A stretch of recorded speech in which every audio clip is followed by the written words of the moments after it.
Hi, and thanks for logging on to the Daily DVAR Halacha. And here's a brand new halacha for you, and it's for Tuesday, 28th day of March, first day of the month of Nissan, Rosh Chodesh. So please remember all of your Yalav Yavo and Rosh Chodesh additions throughout the day of the night of Monday and also Tuesday daytime.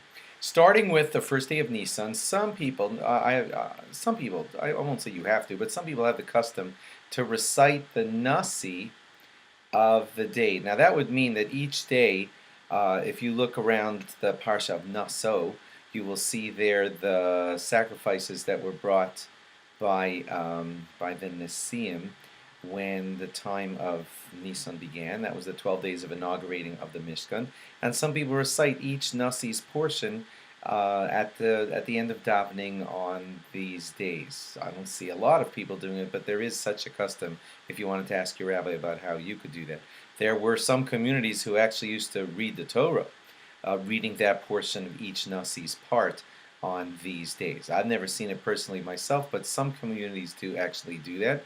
But they don't have a bracha with it. It's just a Torah reading, but they don't actually recite any bracha or any aliyah, and it's done at the end of davening to those who do it. Other things that some people do in the month of Nisan is, well, there are no eulogies done in the month of Nisan. It's a very festive month, and even if a funeral has to be performed, but no eulogy is recited, if it's a chacham, a great Torah scholar, then certain exceptions can be made, but of course the rabbi will know what to do about that. Generally, there's no fasting that's done. Generally, there are a couple exceptions. No fasting done in the month of Nisan. If someone has what we would call a bad dream, certain bad dreams, to speak to your rabbis about if you think you've had one, then a person could fast for that during the month of Nisan. Also, a person could do the fast for the firstborn. That's on the day before Pesach. But of course, other people just go to a siyum instead and celebrate that way, and then they don't have to fast. And a chassan and kala also would fast if their wedding were held in the month of Nisan. Just continuing on, as Nisan and Pesach gets closer, I want to just warn everybody of something that I read in Rabbi Blumenkrantz's book, and he says that so many people have ongoing jokes or even really talk about how they hate Pesach, they don't like Pesach, there's so much cleaning involved, etc. And needless to say, Rabbi Blumenkrantz points out that that's not a good attitude for a Jew to have.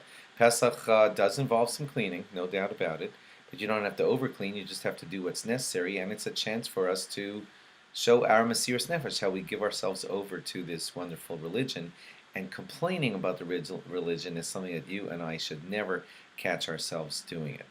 Don't make songs about I hate Pesach, and you get the point.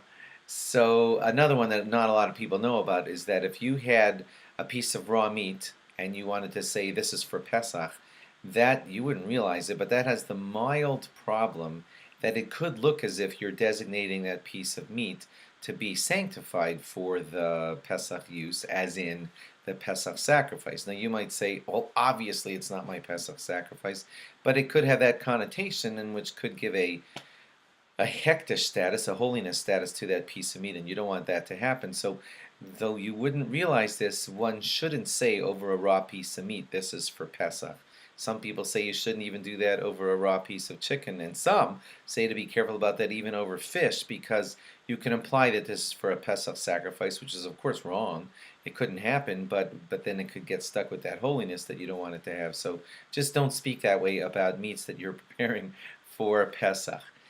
Those are some of the things to watch for. And again, Pesach should not be something that you complain about. Of course, we have to do some cleaning. You don't have to turn your house upside down. Just regular, ordinary cleaning. And it's a mitzvah, and we should love it. Thanks for logging on, and log on again tomorrow for more. Bye-bye.